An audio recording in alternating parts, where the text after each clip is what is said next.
Welcome to plates of flavour with Shraddha. Friends, Maharashtrian सिरीजमध्ये तुमचे स्वागत आहे. आज आपण बनवणार आहोत लाल भोपळ्याची घारके. लाल भोपळ्याची गोडपुरी म्हटले तरी चालेल. त्याच्यासाठी इथे मी एक लाल भोपळा घेतला आहे, स्वच्छ धुवून त्याचे साल काढले आहे. गव्हाचे पीठ घेतले आहे आणि 1 वाटी साखर घेतली आहे. तुम्ही तुमच्या आवडीनुसार त्याच्यामध्ये गूळही घालू शकता. तर सर्वप्रथम आपल्याला लाल भोपळ्याची घारके करण्यासाठी भोपळा आपल्याला कुकरमध्ये छान वाफवून घ्यायचा आहे.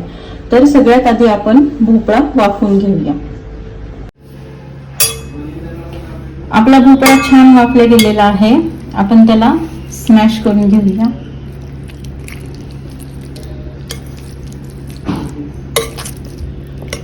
स्मॅश केल्यानंतर त्याच्यामध्ये आपण 1 वाटी साखर घालायची आहे,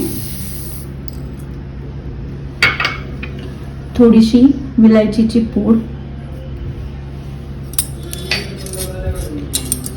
आणि थोडेसे जायफळ आपण किसून घालूया.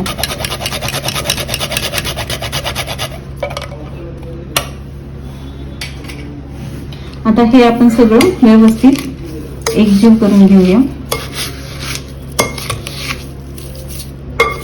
तुम्हाला हवा असेल तर तुम्ही याच्यामध्ये गूळ पण घालू शकता.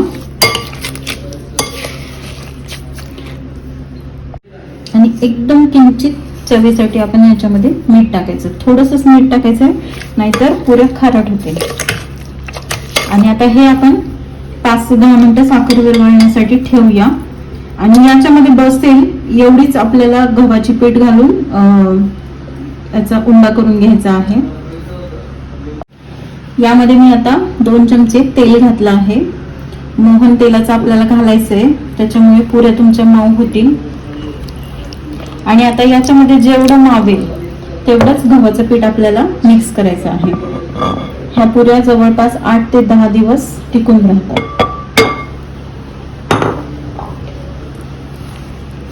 अशा रीतीने तुम्हाला याचा उंडा मळून घ्यायचा आहे.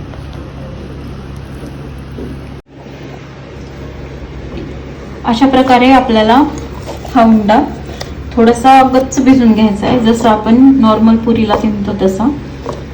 आणि 5 ते 10 मिनिटात आपण याला झाकून ठेवूया.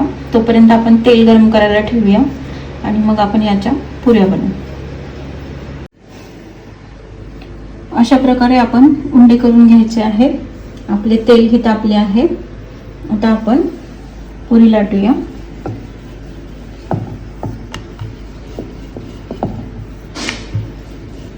जास्त पातळ नाही लाटायच्या या पुऱ्या, थोड्याशा जाडसर अशा लाटून मग आपण त्यांना तळून घेऊया.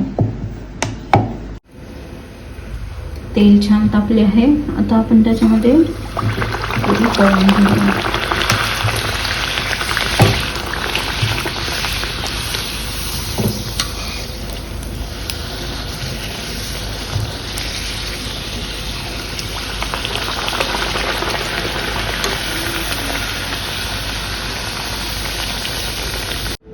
तयार आहेत आपले लाल भोपळ्याचे घारके.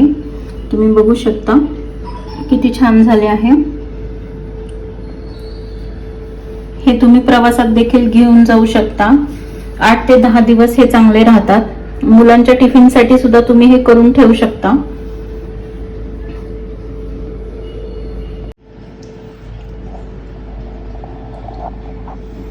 एक मी इथे तुम्हाला फोडून दाखवते.